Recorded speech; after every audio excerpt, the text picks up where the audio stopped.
Arena stood alone at the observation window of the Zilari Citadel, gazing out at the swirling expanse of space. The stars stretched out before her, cold and indifferent, like a million tiny eyes watching her every move. It had been a year since her daughter Leora had been taken during the human assault on the outer colonies. Arena had once believed she could move mountains for her people, but this loss had cracked something deep within her. The Zilari Queen, with her regal composure and icy demeanor, found herself crushed beneath the weight of grief that she could not hide from even her own reflection. Her gaze hardened as she watched a patrol of soldiers cross the distant surface of a barren moon. They were so small from this distance, just dots of movement on the bleak landscape. They had no idea that their queen was suffering, no clue that her every thought, every breath, seemed tethered to the memory of her daughter's laughter. It had been stolen away, dragged from her grasp like the cruelest of cosmic jokes. "Your Majesty?" The voice of her advisor, Tarek, sliced through the silence, reminding Arena that she was not as alone as she wished to be. She turned and Tarek bowed, his expression wary, knowing the topic at hand was delicate. "Report," Arena said sharply, her voice betraying nothing but cold command. "The human forces have made no moves in the past month, Your Majesty. We have also received reports that their military leadership is distracted. Their resources are stretched thin." Tarek hesitated before adding, "The war is stalling. Some suggest we may need to adjust our strategy." "Adjust?" Arena's voice was a whisper of disbelief. "What exactly do they want me to adjust? My strategy of waiting for a chance to retrieve my daughter?" She sighed, the weight of those words settling like a stone in her chest. "Tell them it's pointless, Tarek. Nothing matters. The girl is gone." Her advisor shifted uneasily. "But Your Majesty," Arena cut him off with a sharp gesture. "She's gone, Tarek. The humans took her, and no amount of strategy or diplomacy will change that." She turned back to the window, but her mind was elsewhere, far beyond the cold stars and the endless stretch of space. She could almost hear Leora's voice, so vivid in her memories, her laughter filling the hallways of their palace. She could picture her daughter's mischievous smile, the way her long silver hair would shine in the sunlight as she ran through the gardens. No, Leora was gone, and with her, any hope that Arena had held on to in the past was shattered. Far from the citadel, in the human military headquarters, Lieutenant Marcus Steele sat hunched over a map on his desk, surrounded by reports and messages he hadn't bothered to read. His mind wandered not to the next battle or the latest military maneuver, but to the quiet desperation in Arena's voice during the last broadcast. It had been weeks since he had heard it, but the words still echoed in his mind. "I'll never see my daughter again." Steele had seen many things during the war, but the way her voice cracked, the way she spoke as if the very essence of her soul had been torn away, that had stuck with him. The Zilari Queen was their enemy, fierce, unyielding, a symbol of everything they fought against. But in that moment, she had sounded like any other mother, grieving for the child who had been taken from her.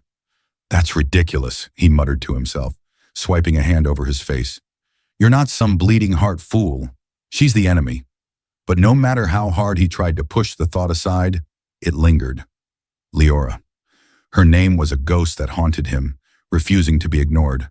What kind of man would he be if he could do nothing to help?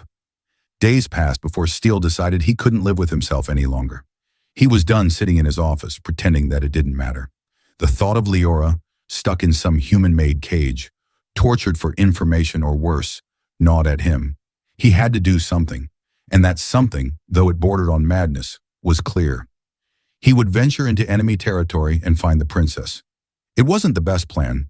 In fact, it was a terrible one. But it was a plan, and that was enough for him. He pulled on his uniform and grabbed his weapon, an old model rifle that felt more like a relic than a tool of war. As he stepped out of his quarters, he bumped into Lieutenant Evans, his best friend and the only person who might talk him out of this. "Where the hell are you going, Steele?" Evans asked, raising an eyebrow. "You're not heading out to get yourself killed, are you?" "Just need some fresh air," Steele replied nonchalantly, trying to avoid Evans's piercing gaze. "A little recon. I'll be back before you know it." Evans scoffed. "Sure you will, and I'll believe that when I see it." He stared after Steele for a long moment before muttering under his breath, "One day you're going to get yourself into real trouble. You know that?" But Steele didn't hear him. He was already too far down the path, already thinking about how he would infiltrate the Zilari strongholds, already planning how he would get close enough to Leora to free her. He wasn't a fool, though. He knew he wasn't going to just waltz in and rescue a princess. But he also knew that if he didn't try, he would never forgive himself. Meanwhile, back on the Zilari homeworld, Irina's thoughts shifted. She hadn't let herself cry for months, but now, standing in the cold silence of her throne room, she finally allowed herself to feel the sting of her grief. For a fleeting moment, she remembered what it felt like to hold Leora in her arms, to hear her daughter's soft giggles as they played together in the gardens. The memory was sharp and painful, yet it felt like a distant dream, something she would never touch again. She was startled out of her reverie by a small, hesitant knock at the door. "Enter," she called, wiping away a tear she hadn't realized had fallen. Tarek stepped inside. "Your Majesty, we've received word of a human soldier, Lieutenant Marcus Steele. He has begun a mission deep within Zilari-controlled territory." Irina turned toward him, her eyes narrowing. "A human soldier? How do you know this?" "We've intercepted his communications, Your Majesty. He's moving through enemy lines, secretly. We believe he's attempting to infiltrate one of our strongholds." For the first time in what felt like forever, Irina's heart skipped a beat. Could it be? Could a human soldier really be so foolish, so desperate, that he would venture into the heart of Zilari territory to what? Rescue her daughter? Steele's boots crunched on the dry, desolate ground as he pushed forward into the heart of Zilari territory. The air was thin, carrying a biting chill that had nothing to do with the temperature. It was the kind of cold that gnawed at your bones, reminding you that you were far from home, in the middle of a war that had no end in sight. Yet here he was, far beyond the reach of his comrades, slipping through enemy lines in a bid to do the one thing that might make sense of it all. "Stupid, stupid," Steele muttered to himself, grinning despite the absurdity of his situation. "What the hell was I thinking? Hey, let's just wander into enemy territory and rescue a princess. I'll be back by breakfast," he snorted. "Yeah, and I'll have tea with the Queen of England too." The reality of his mission hit him squarely in the chest with every step he took. He wasn't sure what he expected, but it definitely wasn't this. The Zilari capital was a looming fortress, its high walls and alien architecture an intimidating sight that made his stomach churn. He had never been this close to the heart of enemy territory before. Everything about this place screamed danger, from the roving patrols to the unmanned turrets perched high on the city walls, their scanners sweeping the horizon like hungry predators. Steele's gut twisted as he ducked into the shadows of a crumbling building, keeping his movements slow and deliberate. "I've really lost my mind," he whispered to no one in particular. A sudden flash of movement made him freeze. He pressed his back against the cold stone wall and held his breath, his rifle ready in his hands. It wasn't a Zilari soldier, it was just a stray animal, a scruffy, four-legged creature with patchy fur that looked like it had been in a fight with a sandstorm. Steele exhaled in relief. For a moment there, he thought he might be caught already. A single mistake, and it would all be over. He moved quickly, relying on his training to keep him out of sight, his instincts kicking in as he crossed the desolate streets.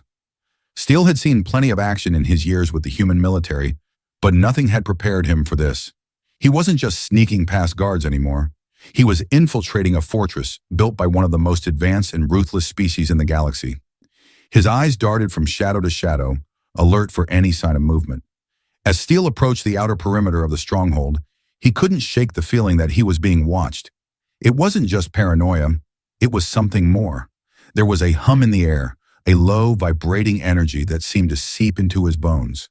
He had heard rumors about the Zilari's ability to manipulate energy fields, but this felt different, more intimate. It was as if the planet itself was aware of him, like he was intruding on something ancient and powerful. He moved quickly past the outer wall, bypassing the security systems with a combination of his military knowledge and a bit of luck. His heart raced as he ducked into an alleyway, trying to avoid the glowing sensors that scanned the streets for any signs of unauthorized movement. Just as he thought he was in the clear, a loud mechanical screech cut through the silence. Steele froze. "Oh, you've got to be kidding me," he muttered. A robotic drone appeared at the far end of the alley, its massive, spidery legs skittering across the ground with unnerving speed. It clicked and whirred as it advanced, its sensors glowing bright red as it scanned the area. Steele's breath caught in his throat. He knew he had to act fast or be discovered, but running would give him away. His only option was to hide, to wait for the machine to pass. The drone drew closer, its glowing eyes scanning the shadows where Steele crouched. He held his breath, praying it wouldn't find him. Just as the drone's sensors passed over him, Steele's pulse skyrocketed. He was about to be caught. Then with an abrupt snap, the drone stopped dead in its tracks. "Not today," Steele whispered. He was halfway to the next alley before the drone even registered that something had gone wrong. His heart was still pounding in his chest, but there was no time to dwell on it. If he was going to get to Leora, he had to keep moving. Hours later, Steele found himself deep within the compound, surrounded by towering structures that seemed to pulse with an alien energy. He had finally reached the inner sanctum of the Zellari stronghold. He'd made it this far with little more than his wits and sheer determination. Now he had to find Leora, and that was no easy task. He glanced down at the small datapad he had stolen from one of the Zellari guards earlier. The screen flickered in the dim light, displaying a map of the compound. Leora's cell was located at the highest point of the stronghold. Of course, he had imagined it would be somewhere near the center of their operations. But this felt like a cruel joke. Still, he had no choice but to follow through. Steele was moving through the lower levels when he finally heard the first sounds of Zellari soldiers. Their voices echoed through the corridors, a strange, guttural language that Steele had come to dread over the course of the war. The soldiers were too close, and he wasn't sure how much longer he could stay hidden. He ducked into a small alcove, holding his breath as the patrol passed by, the clank of their armored footsteps reverberating in the silence. Once they were gone, Steele exhaled in relief. "At this rate, I'm going to need a vacation after this," he muttered, trying to calm his nerves with humor. He wasn't sure if it was working, but it was better than panicking. As he ascended the staircase to the upper levels of the stronghold, the air grew colder, the walls slick with an unknown substance. The sound of his footsteps was drowned out by the low hum of the structure itself, the walls almost seeming to breathe with an alien life of their own. Finally, after what felt like an eternity, Steele reached the door to Leora's cell. The door was sleek and featureless, but a single touch of the panel beside it revealed a hidden seam that slid open with a soft hiss. Inside, Leora sat, her back against the cold wall. Her long silver hair shimmered faintly in the dim light, and her sharp, intelligent eyes locked onto Steele the moment he entered. She was far from the helpless child he had imagined. Instead, she was a warrior in her own right, sharp and poised, as if she had been waiting for this moment. Steele hesitated at the door. "Leora?" She raised an eyebrow. "You're here to rescue me?" He gave a sheepish grin, suddenly realizing how ridiculous this all seemed. "I'd say, I'm not here to make friends, but that'd be a lie. I'm here to get you out of here." Leora studied him for a moment, her expression unreadable. "Why?" "Because you deserve to go home," Steele replied, his voice softer than he intended. "And I made a promise to your mother." For the first time since he had entered the stronghold, Leora's face softened. "A promise?" "Yeah, it's a long story," Steele said, scratching his head. "But right now we need to get you out of here." Leora stood, her movements fluid and graceful. "Let's see if you can keep that promise." The escape from the Zellari stronghold was chaotic, but somehow Steele and Leora managed to stay one step ahead of the increasingly frantic security teams. Steele had always been good at running, but there was something different about this chase. There was no longer the weight of guilt hanging over him, no fear of failing to keep his promise. Leora's quiet confidence beside him was enough to keep his feet moving, even when it felt like the entire fortress was closing in on them. Leora glanced over at him, her silver hair streaming behind her as they sprinted through the narrow corridors. "You're not bad for a human," she said, offering him a sly grin. "Hey, I'll take that as a compliment," Steele replied with a breathless chuckle. "But don't get too comfortable. I'm still the one saving you here." She shot him a look. "Oh, really? I was under the impression you were just following me." Steele laughed, the sound echoing off the metal walls. "You keep thinking that, princess." Despite the humor in their exchange, Steele was keenly aware of the dangers surrounding them. The Zellari soldiers were relentless, and the odds were never in their favor. Yet with Leora by his side, Steele found himself thinking less about the odds and more about getting her to safety. The weight of his promise, one he hadn't realized meant so much to him until now, was heavier than anything the enemy could throw at them. At the main exit, the doors that should have been sealed for good creaked open as Steele hacked into the security system with a series of rapid keystrokes. Leora was already watching the horizon, her sharp eyes scanning the path for any sign of pursuit.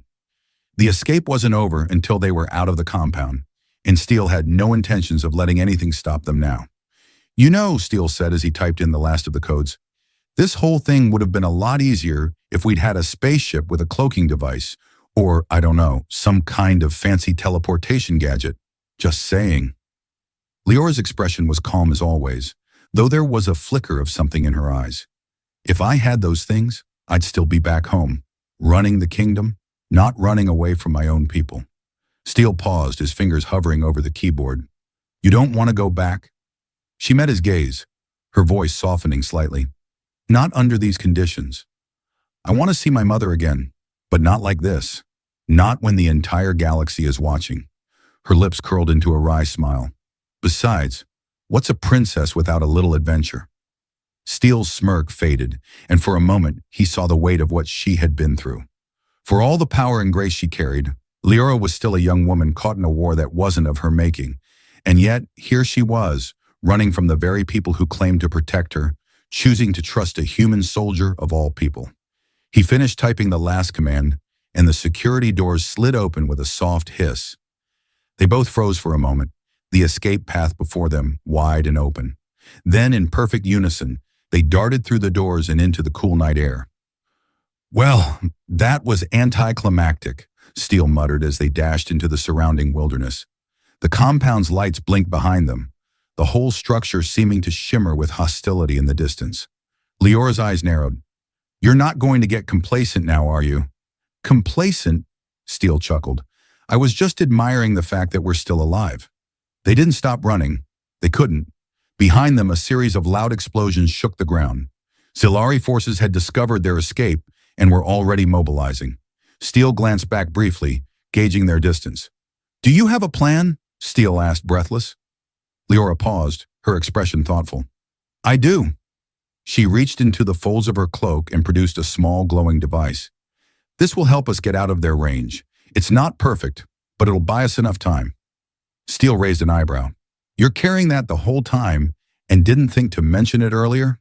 Leora smirked, a hint of humor finally breaking through her normally stoic demeanor. "Some things are better saved for emergencies." Without another word, she activated the device. The air around them shimmered, and Steele felt a strange, tingling sensation in his skin as the world around them seemed to warp. The distant sound of pursuit faded, replaced by a strange, almost peaceful silence. When the effects settled, they found themselves in an unfamiliar landscape, a forested area, dense with alien flora. The stars above shone brighter here, almost unnaturally so.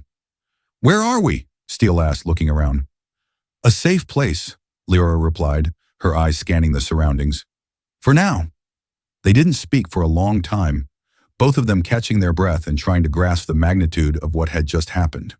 In the distance, the sound of a pursuing Zilari ship began to die away, and Steele allowed himself a moment to relax. "Well, that was one hell of a ride," Steele finally said, his voice laced with humor despite the seriousness of the situation. "Guess we're not out of the woods yet, though." Leora gave a small, reluctant laugh. "You could say that." "Are you going back to your mother?" Steele asked, his voice softer now. Leora didn't answer immediately. Instead, she looked up at the sky, her eyes tracing the path of the stars.